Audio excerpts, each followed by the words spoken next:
Quem vai sentar aqui comigo é o cara que fez mais jogos na história da humanidade, até onde eu sei, assim, né? Ele tem... Falta 1 minuto? Tá bom. É o cara que mais fez jogos na história da humanidade. Ele tem 65 anos. Ele trabalha com isso há pelo menos uns 35, se não me engano. E ele é PhD em matemática. O cara entende pra caramba. Não só você vai ver nos jogos dele que tem muita matemática envolvida e tal, e muita estratégia de aposta, de leilão, tem muito disso também. Ele gosta muito de jogo de combada, que é o Reiner Knizia. Se escreve Knizia, né? Reiner Knizia, mas a gente fala Knizia, mas eu acho que o certo é Knizia, né? O alemão seria Knizia. Como eu não falo alemão, infelizmente adoraria, mas não sei, a gente vai falar em inglês. E como a gente fez ontem a entrevista do Tom Wessel, a gente vai fazer em inglês. Se você não souber inglês, não tem problema, porque depois a gente vai soltar esse conteúdo com a legenda bonitinha, entendeu? Para facilitar a vida de quem não sabe. Ou então, de repente, a gente bota um esquema de legenda automática, enfim. Mas é porque ele fala inglês, eu falo inglês e a gente se encontra no meio do caminho. Beleza? Ele é muito fofo, ele usa uma gravatinha borboleta, que eu espero que ele esteja com ela hoje, porque todas as vezes que eu ouvi ele estava com a gravata borboleta.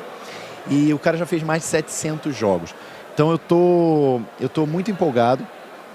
Não vejo a hora dele entrar aqui para dividir com vocês. Tenho algumas perguntas, não sei se eu vou conseguir fazer todas, porque eu anotei várias perguntas que, enfim, ao longo desses anos jogando, foram aparecendo, pipocando na minha cabeça. Porque o cara, ele não parava de fazer jogo. Eu falava, caraca, como é que você não cansa, assim, né? Como é que não acabam as ideias? Mas eu acho que tem um pouco a ver com uma coisa que eu ouvi do Porchat, né? Que é um clássico de quanto mais você faz, mais você faz, entende? É um hábito mesmo. Você vai ter, obviamente, a criatividade, o lampejo, a centelha, mas isso é algo estimulável. Olha aí, The Man, o homem, o mito. Por favor, seja bem-vindo. Sente aqui com a gente. Obrigado. As pessoas estão aplaudindo em tudo que é canto, eu sei. Por favor, põe o headphone só para você ouvir a gente um pouco melhor.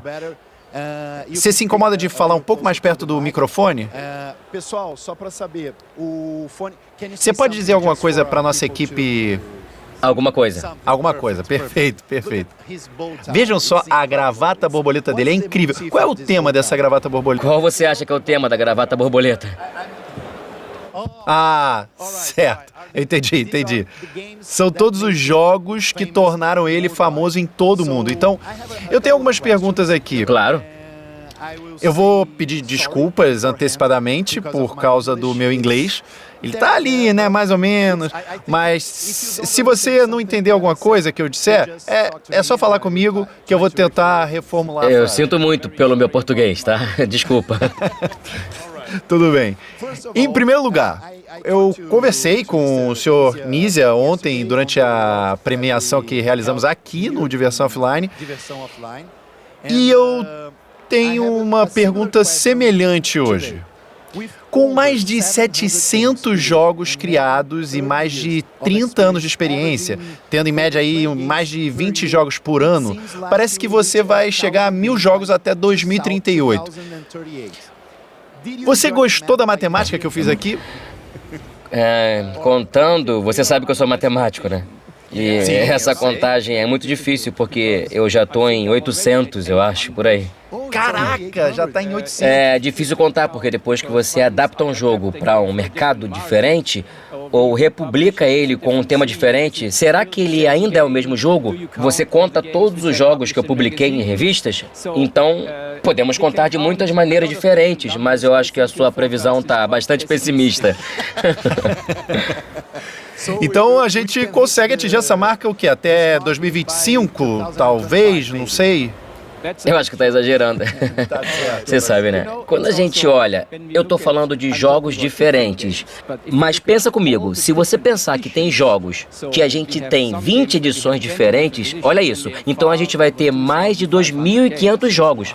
Edições, não jogos, edições em idiomas diferentes. É incrível. Você é o designer de jogos mais prolífico que eu conheço e eu acho que é o designer mais prolífico de todos os tempos. É incrível. E eu perguntei isso ontem, como ele conseguiu ter tantas ideias para os jogos e o que foi que você disse para mim mesmo, para a gente poder deixar isso registrado agora diante das câmeras? O que eu mais tenho é ideias. Eu sou amaldiçoado por ideias. Mas a questão é que ter boas ideias não é tão fácil assim, mas ter boas ideias não é o meu desafio. O meu desafio é pegar as ideias e desenvolvê-las em um produto perfeito. E isso exige muita energia e muito tempo. Então a ideia é apenas o ponto de partida. É como se estivesse escrevendo um livro. Se você escreve um bom romance de ficção, com uma história boa, e tem uma ideia para o enredo e para os personagens também, esse é o ponto de partida. Mas escrever o livro, que significa desenvolver o jogo, exige muito, muito mais trabalho intenso. É aí que eu sempre fico devendo. Isso é incrível. Foi mal. E quantas pessoas trabalham para você? Você tem algo tipo uma equipe que te ajuda a lapidar as ideias? Porque são muitos jogos. Você cuida de tudo sozinho? Como é que é o... Então, eu tenho uma equipe, mas a equipe me apoia mais na parte operacional, entende?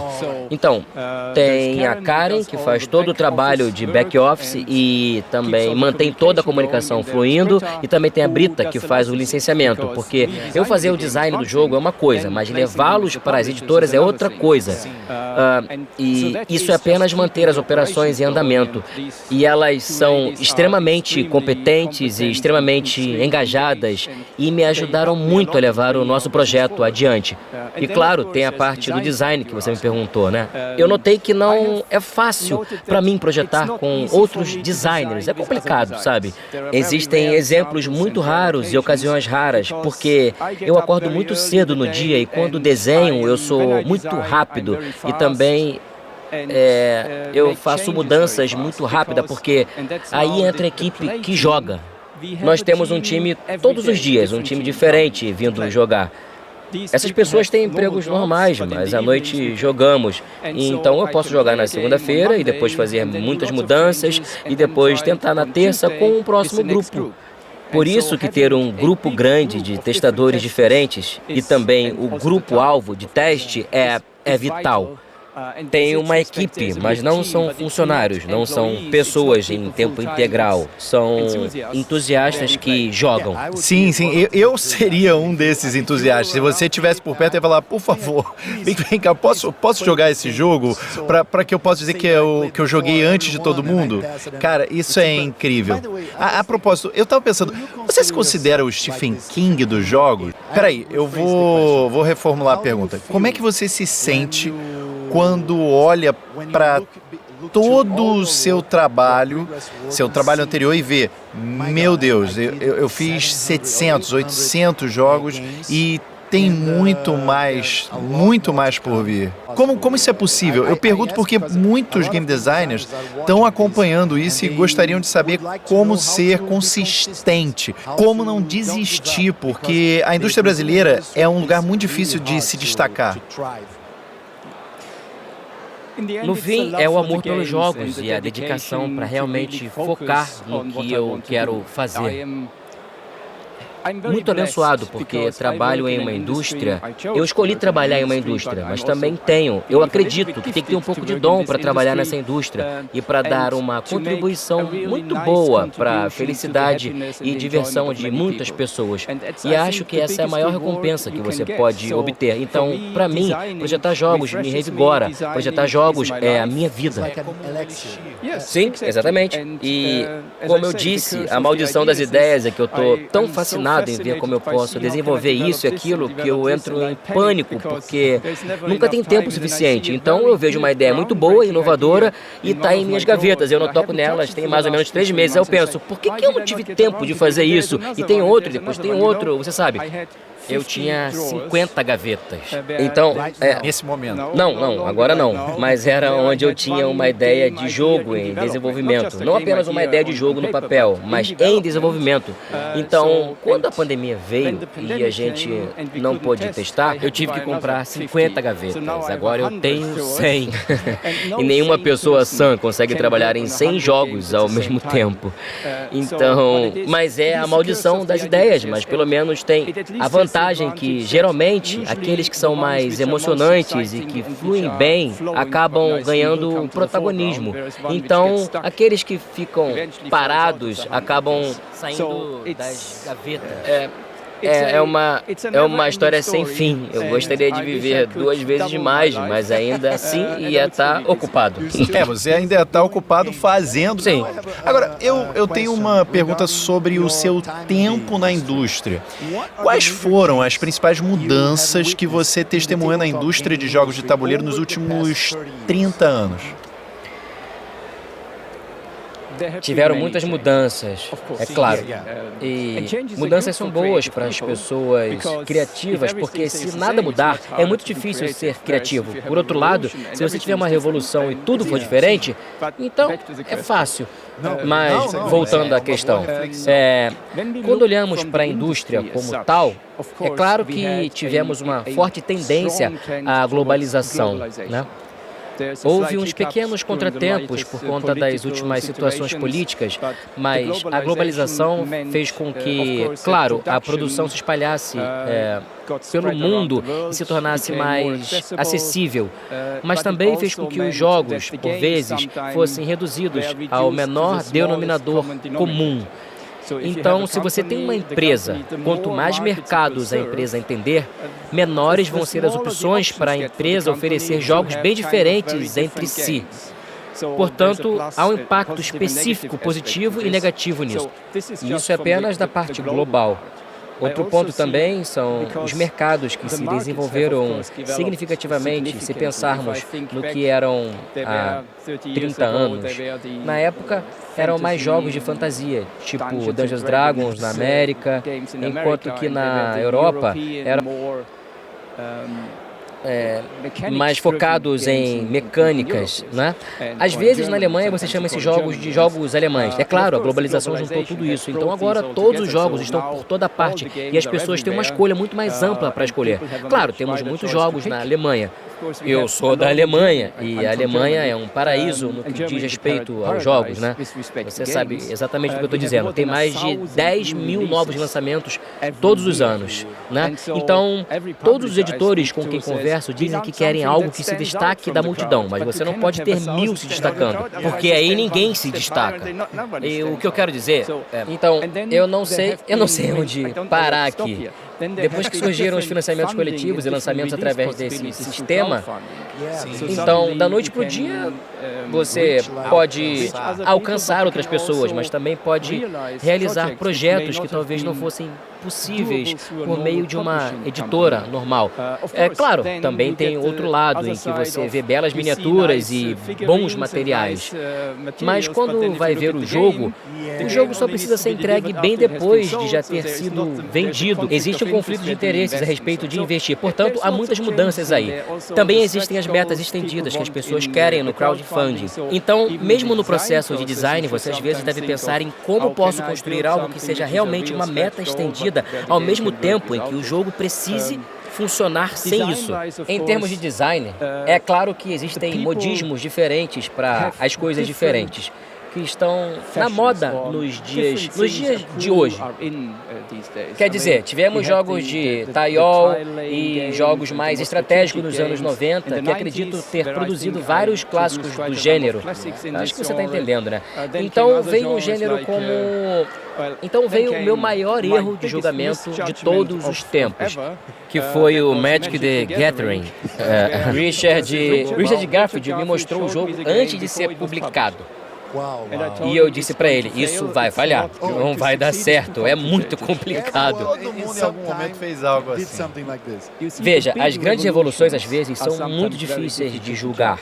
Há um livro brilhante, O Dilema do Inovador, que mostra exatamente quando você é uma empresa estabelecida. Você não pode entrar nesses pequenos mercados, então outras pessoas desenvolvem os pequenos mercados e uma vez que eles ultrapassam, é tarde demais para você entrar nele. Então tem muita coisa acontecendo e, de certa forma, só para encerrar o último tópico aqui, tá, sobre design de jogos. Então, é claro que o mundo seguiu em frente, mas eu não posso descansar com base nas glórias de ter feito esses jogos legais nos anos 90. É claro, Tigres e Eufrates, muitos deles foram republicados, o que é muito bom. Mas depois surgem outras mecânicas. Quer dizer, depois surgiu a construção de baralhos.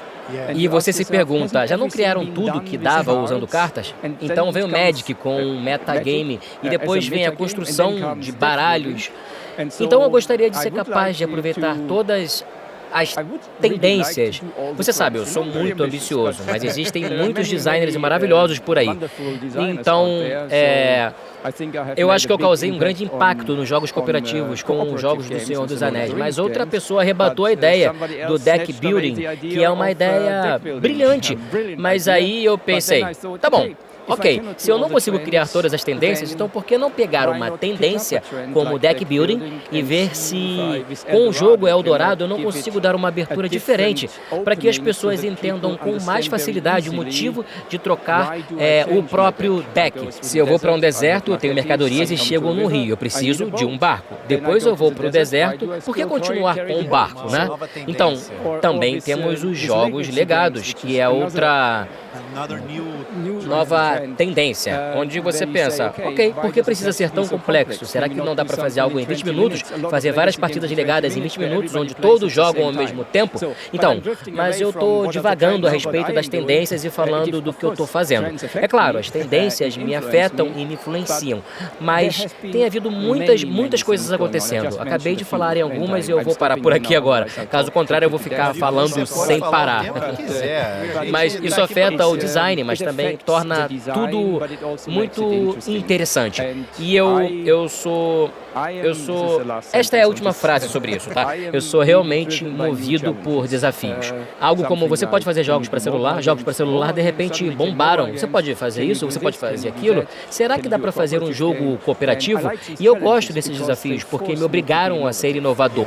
Então, para sair do caminho já trilhado, você precisa se esforçar, precisa sair da sua zona de conforto. Eu sei que isso está batido, mas é verdade. Você deve se forçar a sair. E o novo desafio de fora é sempre bom. Acho que você me entendeu. Eu tenho uma pergunta simples e não se ofenda porque não é minha intenção de forma alguma, não era o que eu estava pensando, é só uma curiosidade. Eu me considero uma pessoa pateta. Você se considera uma pessoa pateta? O que é uma pessoa pateta?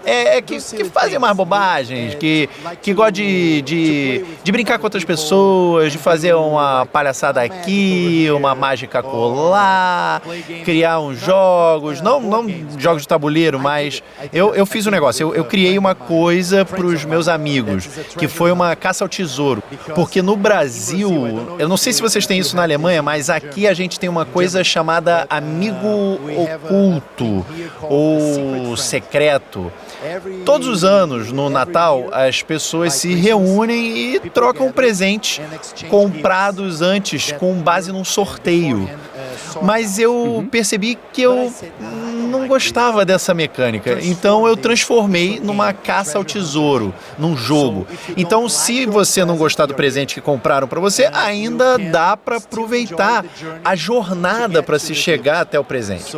Então, a gente usou o espaço da UFRJ, que é uma universidade federal, e todo o espaço geográfico dali, da universidade, foi usado para plantar as pistas, porque tudo que é canto, tudo que é lugar que a gente podia ir, a galera ia lá e tentando achar o presente. Então, você tem que decifrar os enigmas para ir para outro lugar. Então, isso é o que eu chamo de pateta, entendeu? Eu não sei se você tem esse tipo de visão sobre si. Então, acho que eu tenho muitos papéis diferentes. E meu coração, eu acho que eu sou um cientista e uma pessoa introvertida. Se você me vir aqui no evento, não diria que eu sou introvertido, mas é porque é um mundo diferente e eu me adapto ao mundo. E aí eu gosto de estar no palco e de fazer outras coisas, mas ao mesmo tempo eu gosto de quietude, de acordar às 4 da manhã, trabalhar tranquilamente nos meus projetos. Eu tenho muitas áreas grandes em que preciso desempenhar habilidades organizacionais. Então, são papéis diferentes. Se você faz playtest, eu sempre provoco meus testadores. Então, tenho um humor muito seco, porque morei na Inglaterra por um tempo. É difícil. É difícil dizer isso. Eu acho que parte de nós, em alguma das nossas funções, somos sempre patetas e outras somos muito mais sérios. Então, é mais questão de quanto eu desempenho em cada função diferente. Tudo bem. Então, outra pergunta que eu me esquivei, né? Tudo bem. E se você pudesse viver, talvez você se esquive dessa também. Eu não sei, talvez não. Mas se você pudesse viver em um dos seus jogos, qual seria? Tipo, esse vai ser o jogo que você vai viver pro resto da sua vida. Isso acaba comigo, mas eu sempre fui fã e sou fã da história. E o maior período histórico em que acredito, para mim, o que mais me fascina é o Egito Antigo. Eu também, eu fui pro Egito, eu amei muito o Egito, mas foi mal. Eu viveria no Egito Antigo, mas espero que não como um pedreiro trabalhando. Isso seria um problema. Qual a função eu teria? Não preciso necessariamente ser o faraó lá, mas o Egito Antigo, você sabe, essa civilização que era tão antiga, foi desenvolvida, provavelmente houve anos bons e anos ruins. Eu estou pensando mais nos anos bons, é claro. A propósito, eu realmente gosto muito de Ra. A gente precisa encerrar por aqui, mas eu gostaria de agradecer muito pelo seu tempo, pela sua paciência e pelos seus jogos, é claro. Muito obrigado mais uma vez e é isso. Queria agradecer a você que está aí assistindo. Esse é o Sr. Knizia e você vai ficar pelo evento até o fim do dia? Vai, né? Sim, claro.